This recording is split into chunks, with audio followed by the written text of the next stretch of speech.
بسم اللہ الرحمن الرحیم۔ ٹیل پوائنٹ کے ناظرین السلام علیکم۔ حضرت سلیمان علیہ السلام اور ملکہ سبا کا واقعہ درجنوں یوٹیوبرز نے بیان کیا ہے۔ قرآن مجید کے ایک پر حکمت قصے کو ایک ڈرامائی رنگ دے کر محض زبان کے چسکے تک محدود رکھا اور اس کے علمی پہلوؤں اور موجودہ دور کے لیے اس قصے میں موجود اسباق پر کسی کی نظر نہ پڑی اور نہ کسی نے بیان کیا۔ اس ویڈیو میں ہم انشاءاللہ قصے کے ساتھ ساتھ اس کے علمی اور اسباقی پہلوؤں پر بھی غور کریں گے انشاءاللہ۔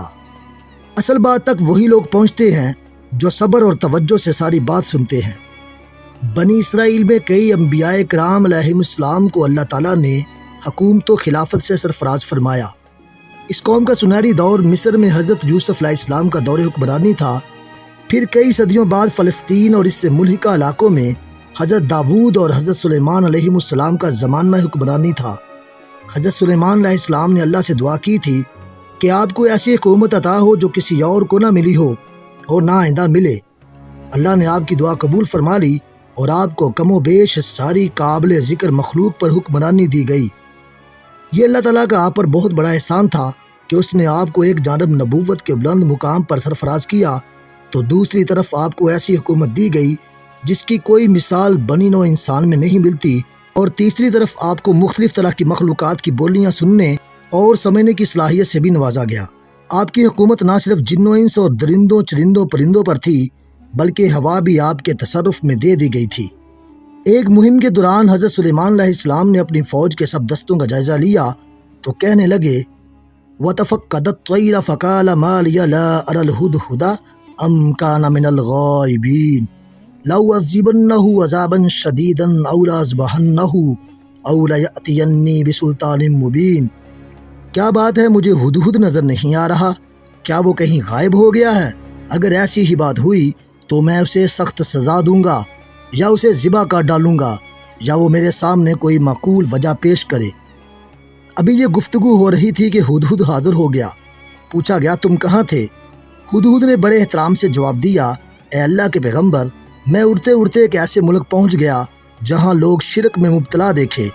وہ آگ اور سورج کی پوجا کرتے ہیں۔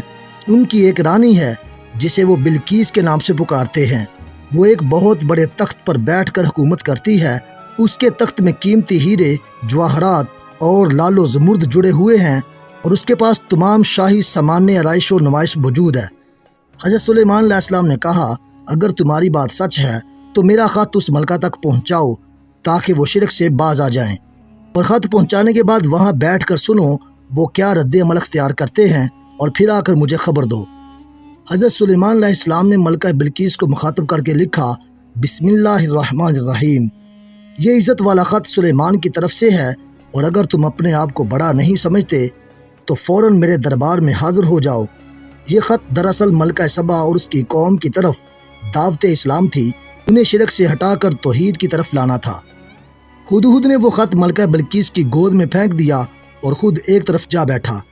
اس خط نے اسے عجیب قسم کی کشمکش میں مبتلا کر دیا، کیونکہ یہ خط کئی پہلوؤں سے بہت اہم تھا۔ مثلاً ایک یہ کہ یہ خط اسے غیر معمولی طریقہ سے ملا، یعنی یہ خط کسی ملک کے سفارت خانہ کی معرفت نہیں بلکہ ایک نامہ بر پرندے کے ذریعے ملا تھا۔ دوسرے یہ کہ یہ خط کسی معمولی درجے کے حاکم سے نہیں بلکہ شام و فلسطین کے عظیم فرمانروا کی طرف سے موصول ہوا تھا۔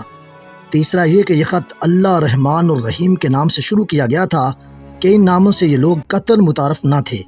اور چوتھا یہ کہ اس انتہائی مختصر سے خط میں ملکہ سے مکمل اطاعت کا اور پھر اس کے بعد حضرت سلیمان علیہ السلام کے پاس حاضر ہونے کا مطالبہ کیا گیا تھا، اور یہ بھی بتلا دیا گیا تھا کہ میرے مقابلے میں سرکشی کا راہ اختیار نہ کرنا ورنہ نقصان اٹھاؤ گے۔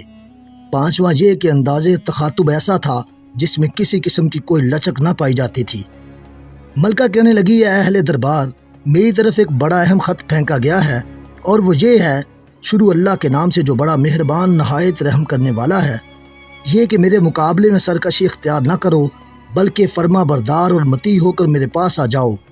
یہ خط سنا کر ملکہ کہنے لگی اے اہل دربار، میرے اس معاملے میں مجھے مشورہ دو۔ درباری کہنے لگے ہم بڑے طاقتور اور سخت جنگجو ہیں۔ انہوں نے اپنی طاقت اور جنگی مہارت کا اظہار کر کے حضرت سلیمان علیہ السلام سے جنگ کا ارادہ ظاہر کیا اور کہا مگر معاملہ کا اختیار تو آپ ہی کو ہے، آپ خود ہی غور کریں کہ آپ ہمیں کیا حکم دیتی ہیں۔ ملکہ کہنے لگی، بادشاہ لوگ جب کسی علاقے میں داخل ہوتے ہیں تو اسے اجاڑ دیتے ہیں اور وہاں کے معززین کو ذلیل بنا دیتے ہیں، اور یہی کچھ یہ لوگ بھی کریں گے۔ اس لیے میں یہ مناسب خیال کرتی ہوں کہ کچھ تحائف وغیرہ بیچ کر آزمایا جائے کہ وہ صرف بادشاہ ہیں یا اللہ کے نبی بھی ہیں۔ اگر وہ نبی ہوئے تو ہدیہ قبول نہیں کریں گے، بلکہ ہمیں اپنے دین کی اتباع کا حکم دیں گے، اور اگر صرف بادشاہ ہوں گے تو نرم پڑ جائیں گے۔ چنانچہ ملکہ بلقیس نے بہت سارے تحائف کے ساتھ اپنے ایلچی کو حضرت سلیمان علیہ السلام کے دربار میں بھیج دیا۔ یاد رہے قرآن مجید میں صرف ملکہ سبا کہا گیا ہے، بلقیس نام کتب سماویہ سے لیا گیا ہے۔ تورات میں درج تفصیل کے مطابق بلقیس نے جو تحائف بھیجے ان میں سونے کی اینٹیں، جواہرات، 100 غلام، 100 کنیزیں اور ملکہ کا ایک خط بھی تھا۔ اللہ تعالیٰ نے حضرت سلیمان علیہ السلام کو ان تحائف کی تفصیلات وحی کے ذریعے پہلے ہی بتا دی تھیں۔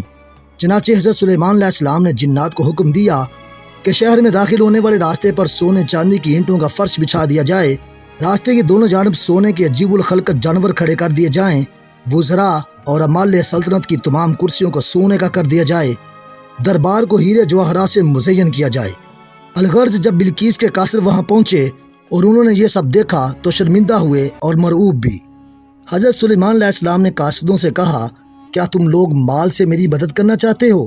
مگر دیکھ لو، جو کچھ اللہ نے مجھے دے رکھا ہے وہ اس سے بہت زیادہ ہے جو تمہیں دیا ہے، لہٰذا تمہارا تحفہ تمہیں مبارک ہو۔ اب تم اپنے تحائف کے ساتھ واپس جاؤ، ہم ان پر ایسے لشکروں سے چڑھائی کریں گے جن کا وہ مقابلہ نہ کر سکیں گے، اور انہیں ذلیل کر کے وہاں سے نکال دیں گے اور وہ ہمارے سامنے پست ہوں گے۔ قاصد نے واپس جا کر ملکہ کو حضرت سلیمان علیہ السلام کا سخت پیغام پہنچا دیا تو ملکہ بلقیس جو کہ ایک سمجھدار اور دانا خاتون تھی، وہ سمجھ گئی کہ واقعی یہ اللہ کے نبی ہیں، لہٰذا اس نے جنگ کی بجائے حضرت سلیمان علیہ السلام کے دربار میں حاضر ہو کر اپنی اطاعت کا یقین دلانے کا فیصلہ کیا، اور وہ شاہانہ ٹھاٹھ باٹھ کے ساتھ حضرت سلیمان علیہ السلام کی طرف روانہ ہو گئی اور اس کی اطلاع بذریعہ قاصر پہلے بھجوا دی۔ اب سلیمان علیہ السلام نے اپنے درباریوں سے کہا، اے اہل دربار، تم میں سے کون ہے جو ان کے متی ہو کر آنے سے پہلے ملکہ کا تخت میرے پاس اٹھا لائے؟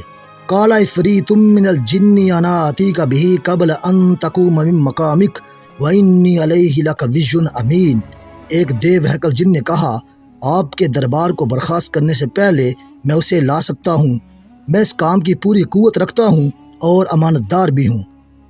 قال الذی عندہ علم من الکتاب انا آتیک بہ قبل ان یرتد الیک طرفک فلما رآہ مستقرا عنده قال هذا من فضل ربی لیبلونی اشکر ام اکفر ومن شکر فانما یشکر لنفسه ومن کفر فان ربی غنی کریم۔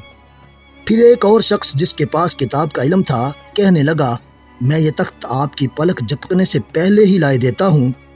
پھر جب سلیمان نے اس تخت کو اپنے پاس رکھا ہوا دیکھا تو پکار اٹھے، یہ میرے پروردگار کا فضل ہے تاکہ وہ مجھے آزمائے کہ میں شکر کرتا ہوں یا ناشکری، اور جو شکر کرتا ہے تو اس کا شکر اس کے اپنے ہی لیے مفید ہے، اور اگر کوئی ناشکری کرے تو میرا پروردگار اس کے شکر سے بے نیاز ہے اور اپنی ذات میں بزرگ ہے۔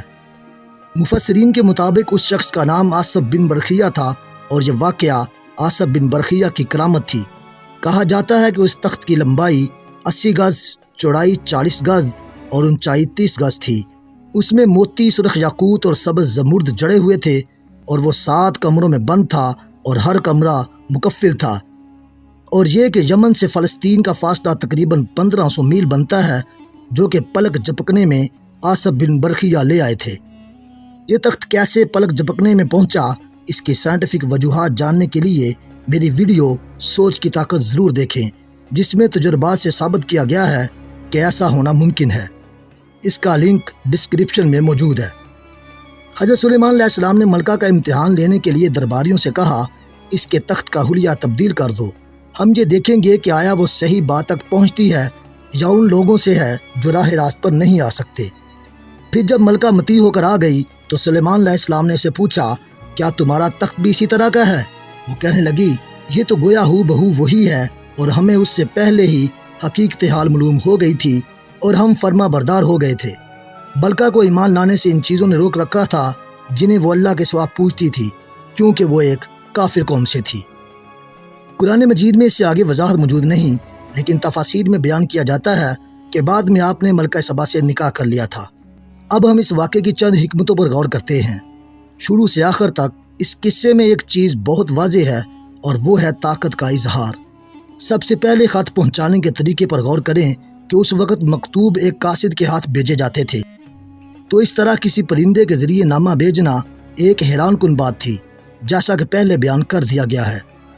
دوسرا یہ کہ خط کے شروع پر اللہ رحمان اور رحیم کے الفاظ لکھے گئے جن سے وہ لوگ متعارف نہیں تھے۔